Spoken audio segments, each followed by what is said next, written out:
কাফের মুশরিকেরা মানুষদেরকে বলতো মুহাম্মাদের কথা অন্তত পক্ষে শোনে না, মুহাম্মদ পাগল, জিনে ধরা, জাদুগ্রস্ত, সে কবি, বিভিন্ন কথা বলে নবীর কাছ থেকে দূরে রাখতো মানুষদেরকে।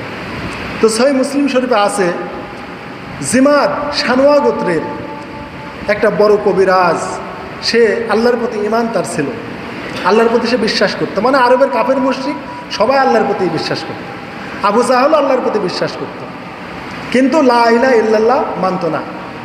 তো এই শানুয়া গোত্রের জিমাদ, সহিহ মুসলিমের হাদিস, যখন মক্কায় আসলো তখন দেখলো এত বড় ডাক্তার, বড় কবিরাজ, এ মানুষের ঝাড়ফুঁক করে, আর ঝাড়ফুঁক করলে আল্লাহ তাকে ভালো করে দেয়, তার ঝাড়ফুঁকের এত তাসির। তো আরবের কাফের মুশরিকেরা বলল যে তুমি তো একটা সম্ভ্রান্ত ব্যক্তি, অমক গোত্র প্রধান, তুমি অনেক বড় কবিরাজও বটে, তো যাই হোক তুমি আর যাই তাই করো, মুহাম্মাদের কথা তুমি শোনো না, মুহাম্মাদের কাছ থেকে তুমি দূরে থেকো। তখন সে কানে তুলা নিয়ে বা বিভিন্নভাবে নবীর কথা শুনতো না, অ্যাভয়েড করতো। পরে আল্লাহ আসলে তাকে হেদায়েত দেবে, সে চিন্তা করলো যে আমি তো কবিদের কথা জানি, কবিদের কথা কেমন। তারপরে যাদের জিন ধরে, আমরা বলি ভূতে ধরা, যদিও ভূতে ধরা বিশ্বাস ইসলামে নাই, তো যাদের জিন ধরে বা যারা মাজনুন পাগল, তো আমি তো আল্লাহর নামে ঝাড়ফুঁক করলে জিন চলে যায় এবং তার পাগল রোগ ভালো হয়ে যায়।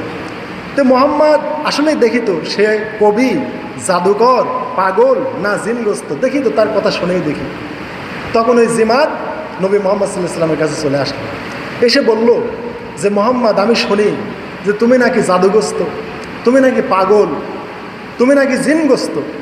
তে আল্লাহ আমাকে শক্তি দিয়েছেন, কিছু বাক্য শিক্ষা দিয়েছেন, এই বাক্য দিয়ে ঝাড়ফুঁক করলে তার পাগলামি রোগ ভালো হয়ে যায়, তার জিন ধরা রোগ ভালো হয়ে যায়, তার এরকম মেন্টালি সমস্যা দূর হয়ে যায়।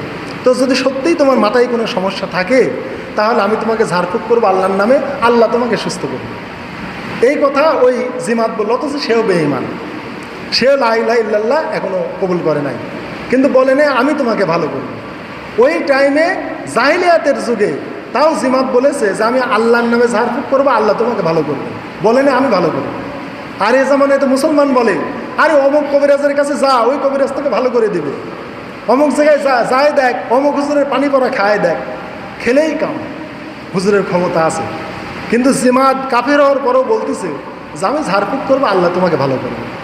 তো জিমাদ এই কথা যখন বলল তখন আল্লাহ রসুল বললেন, যেটাতে আমরা খুতবা দিই, ইন্নাল হামদালিল্লাহ ইন্নাল হামদালিল্লাহি নাহমাদুহু ওয়া নাস্তাঈনুহু ওয়া নাস্তাগফিরুহু ওয়া নাউযু বিল্লাহি মিন শুরুরি আনফুসিনা ওয়া মিন সাইয়্যাতি আমালিনা মান ইয়াহদিল্লাহু ফালা মুদিল্লা লাহু ওয়া মান ইউদ্লিল ফালা হাদিয়া লাহু ওয়া আশহাদু আল্লা ইলাহা ইল্লাল্লাহু ওয়া আন্না মুহাম্মাদার রাসূলুল্লাহ।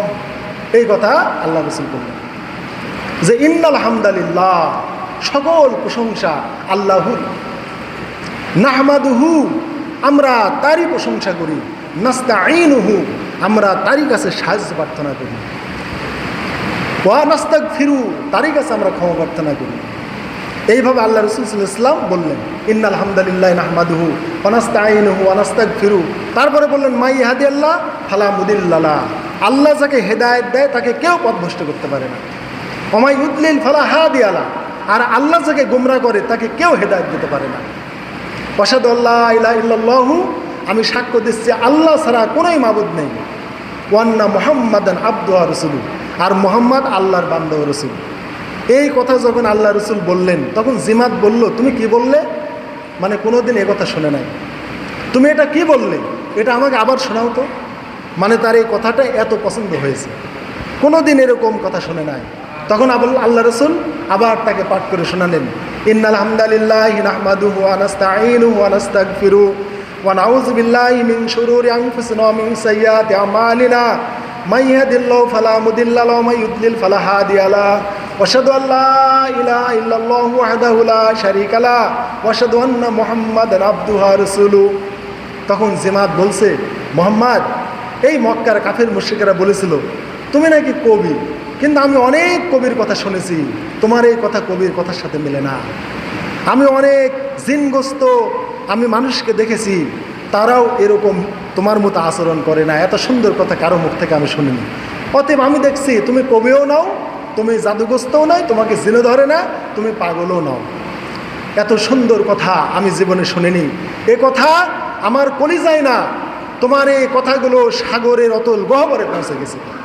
অতএব তোমার হাতটা বাড়িয়ে দাও, আমি এখনই ঈমান আনব। তখন এই সানোয়া গোত্রের জিমাত, এই ভদ্র মানুষ সাথে সাথে নবী সাল্লাল্লাহু আলাইহি ওয়াসাল্লামের হাতে হাত দিয়ে ঈমান আনব। সহিহ মুসলিমের হাদিস। সুবহানাল্লাহ বলবেন। এই লা ইলাহা ইল্লাল্লাহ বুঝতে পেরেছে। আর এইখান থেকে এই খুতবা শুরু হয়ে গেল।